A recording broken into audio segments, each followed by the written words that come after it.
Yeah, you're feeling unstoppable. I'm feeling pretty unstoppable. I think we're We're live. transmitting. Are we ready? Yeah, we're We're live. live. Okay, so I'll just get us going. Hey, everybody, happy Saturday. It's Monique here with my friend Simon. You know us by now. And we are so excited, as usual, to be with you for this Saturday and keeping things a little interesting, like I sometimes try to do. I'm reporting to you all today live from a health fair where I'm going to be making some new friends, meeting people, getting outside of my comfort zone and trying new things. This is the first time that I have been a vendor at a health fair. So I want to share that with you just so that you understand it's a little bit weird around. People will be passing back and forth because I'm not in my office today. Okay, so let's get started with today's Unstoppable Live. We've got a super exciting topic as Simon runs off to who knows where he's just going. But let's just talk about what it is that we've planned for you today. I have a question as usual, the queen of questions I am. And my question for you today is, have you ever had this sort of sneaky feeling that maybe your brain was sort of doing its own thing, maybe working against you a little bit? Here's what I mean. Sometimes we have like this desire in our heart. We have an intent to do something, to change something, to accomplish something. But then we notice the things that we think are maybe like doubting or not believing. Sometimes our brain can tell us things that make it seem like it's not on our team. That's what we want to talk about today. That's what we want to help you with today. And if I know my buddy Simon, he's got a pretty cool story or illustration that'll help us dig into this topic. Not only have I got a good story, I'm actually quite excited about this, about this subject. And I could already feel when you were just talking then, Mo, the part of me which through practice now, through a lot of practice, is now able to actually move away from the stories that I tell myself, which sometimes, as you pointed out, aren't optimal, let's say, and connect with that unstoppable part of me, which exists, which is there, which we all have. And so the story which I'd like to share with you today is a very pleasant story of something which I guess we all like to do. I certainly like to do. It's a story of a picnic. I haven't had one for a while, and I'm actually feeling a little bit inspired to maybe have a picnic. The sun's shining here, and it's such a nice thing to do to get out with your family or your friends. And let's imagine that you're out on a picnic and you've spread out the blanket. Maybe you've had a few games and you're getting a little bit hungry. Everybody comes to the picnic to come and have some nice picnic treats. And suddenly, one of our little friends appears. Let's call him an ant. And an ant just kind of crawls across the blanket and crawls onto your cake. Now, that's okay, one little ant. We can just flick it off. If you're feeling mean towards ants, if you want to catch it nicely in your hands and take it and put it down in a nice little piece of green grass somewhere and let it run somewhere else that isn't spoiling your picnic, then you can do that. And so one tiny little ant doesn't really do us too much harm. It's something to have a little bit of a laugh about, maybe. But what happens now if he or she calls all their mates? And now suddenly you have a swarm of ants coming, and they they're just getting everywhere. They're getting in the sandwiches, getting in the cake, getting in the food, um, and they can really spoil your picnic. So the analogy that I'm using in this story of an ant, we actually call them in coaching automatic negative thoughts. Now, they're automatic because a lot of the time, what happens is that over time, we actually tell ourselves certain stories and we build up a picture of our life, which sometimes isn't that true or that optimal without knowing it. And these thoughts can seemingly come out of nowhere. And like we said with the analogy of the picnic, if we have one negative thought or one thing which is let's say about Mo going out today and doing her thing. And I don't know how it panned out for Mo. Maybe she was sitting there yesterday and, she had a packed schedule today and she was thinking, oh gosh, I've got to do Unstoppable Live. Maybe I can't fit it in. I've got to look after the kids. There's a million and one other things. Excuses of stuff which we need to, excuses which we come up with for not doing what we want to do, what we feel a need to do. And the more those excuses and the more those stories start building up our head, the more we find excuses not to, go ahead with our show, with our, with our signing up to our classes, or joining that group for a birthday celebration, or whatever it might be in your world. And so we need to find a way of looking those, seeing how true they are, and quite often finding a way to change them and looking past them so that they don't get in the way and they don't spoil our picnic and they don't spoil our plans of what we actually want to do. Yeah, did that make any sense, Mo? It makes. Are you feeling this? I'm feeling it, and it makes so much sense. And you're absolutely More right. sense. You're absolutely right about More today. sense than Mo. Yes, so much more sense. So you're right about today, because that actually did happen. It did happen that I started to feel a little bit flustered. I have my regular coaching. I have things going on in preparation for this. It was like when I put together my board, I Yeah, put show tape me on your it, board, Simon. Mo. Okay. So we have this rare opportunity, but I love it because it's a first time when I put together this board. I'm just going to turn around my screen so you can see it. Wow, look at that. I put together this board, and you Jeez. see there's like shiny plastic everywhere. I was Wow. a little bit like wigged out, Simon. I'm going to be It's so taken some honest, work. because I was thinking, okay, it was good enough when I had an itty bitty little bit of tape on the board. I went a little too crazy with the rest of it. But here's what I wanted to say. I noticed that and I've gotten, because I practice this, Simon, because we're not just here every Saturday telling the kids things that we think are good ideas that we don't practice, to be honest. I was able to work myself through those thoughts that started to creep in about how impressive my board didn't look and what people might think.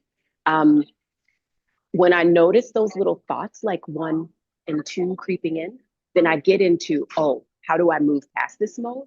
So I just came up with a solution. Look, you've got plenty of tape. It doesn't matter. The tape won't look bad if there's tape everywhere. So I literally taped the entire board so that it wouldn't look janky. There's a word. I just introduced everybody a vocabulary word, janky.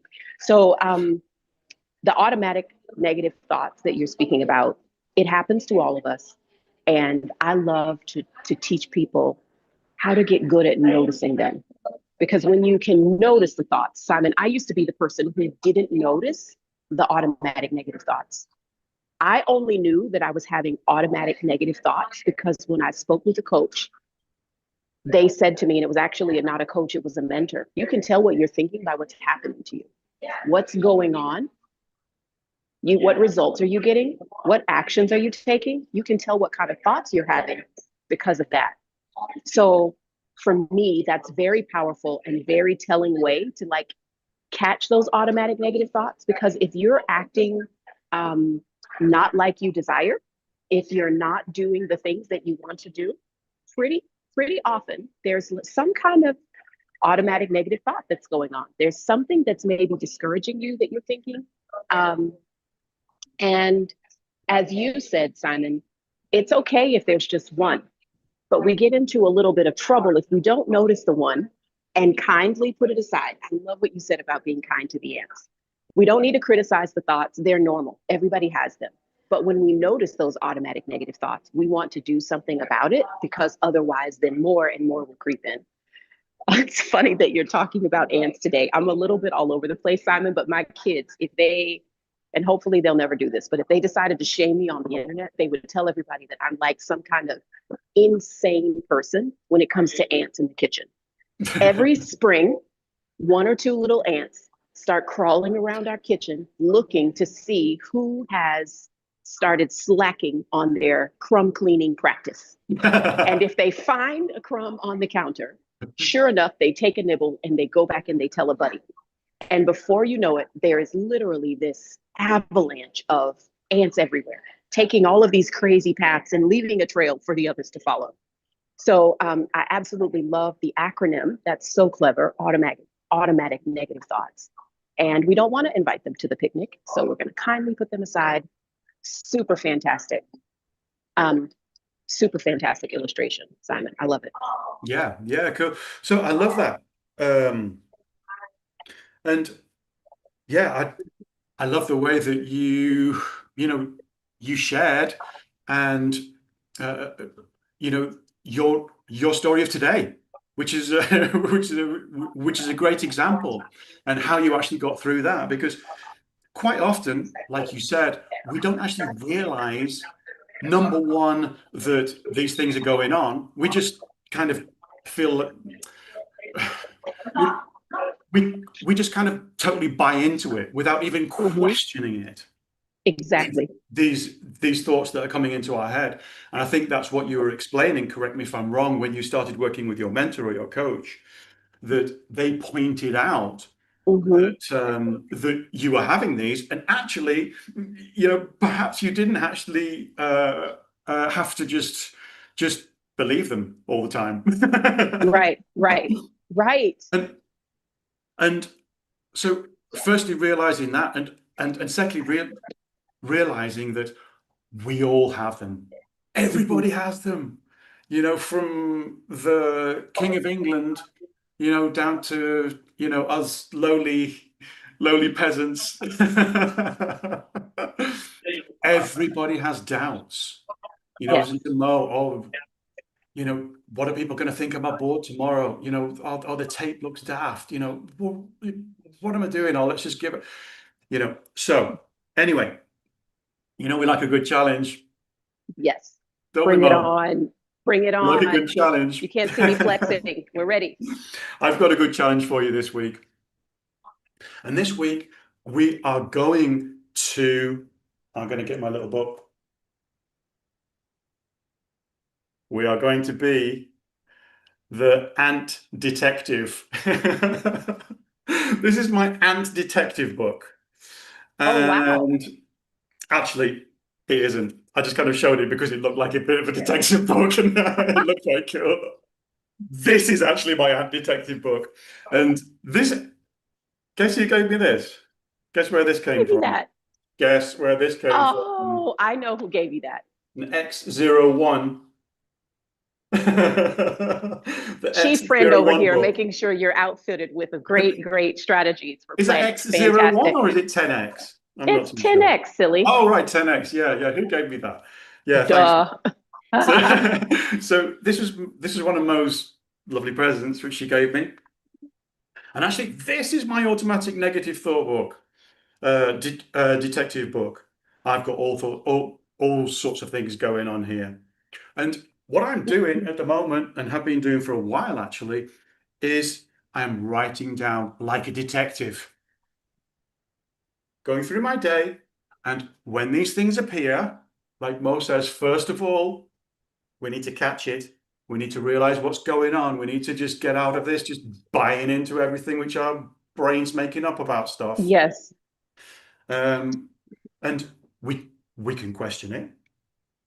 But what I want to do is a simple exercise, or what I'm suggesting that you'd like to do for the challenge and a simple exercise to do this week is simply to become a ant detective. And Yes. start writing down a few of your little ants that start appearing into your head. And guess what? Those things that appearing in my head, oh look, it's like, give up. It's all too difficult. You'll never manage to work it out. Did you get a bit of that yesterday, Mo? It sounded like it. Maybe not so severe, but definitely Yeah. at times about different things, right? Yeah, absolutely. And so what we can do is we can look at it and we can start thinking about flipping it. We can start thinking about Yes. flipping those round. But first of all, and most importantly, it's catching it, writing it down, getting it in your, I was going to say pet detective. What's a pet detective? I was going to say get it in your, yeah, answer. Ant I'm sure, detective. Yeah. I'm sure some people keep ants as pets. Yeah, get it in your ant detective book. And Yes. maybe next week we can have a little bit of a look at what to do with those. So that's your Yeah, challenge let's for this. do it. Sorry? I said, yeah, let's do it. Let's capture a week of those ideas. Yeah, What it's a good pops idea, into our isn't it? mind? Yeah, So it is. And then next let's week we can look at it let's again. be I a love that. detective this week. So don't, like we're saying, don't buy into them. Don't write them down and study them and think about them. Yeah, just write it down and walk away and just leave it. Okay? Don't put too much uh, but don't put too much thought into it. Right. Just write them down. And next week, what we're going to do is we're going to talk about what we can do to start changing those and to start flipping them round and stop them from spoiling our picnic. Yes. No ants spoiling the picnic. Let's just, Yes, an ant-free they're welcome picnic. to come, but they got to That's what be we need. flipped ant free. Love it. I love it. Yeah. Simon, this was faster than usual, but I think it's good. What do you think? Yeah. And Well, what do you think about these guys? Like, do you think they can handle it? oh, of course they can, Mo. And I would love to see their thoughts as you have challenged us all to share on the inspiration station. I'm so Hmm. looking forward to these timeless exercises. The thing that I love about the fact that we're doing this every week is these activities are always going to be good. Isn't that so cool? Like if somebody just pops up and they miss this episode, it's no big deal. The inspiration station is there for you. Yep. The I love inspiration it. station is there. The date's on for today's show, and you can join the party. Join the picnic. Join the picnic. We're scouting for ants, getting those buggers out of here. Getting those little critters out. Yeah. Okay, so you going to finish off, Mo?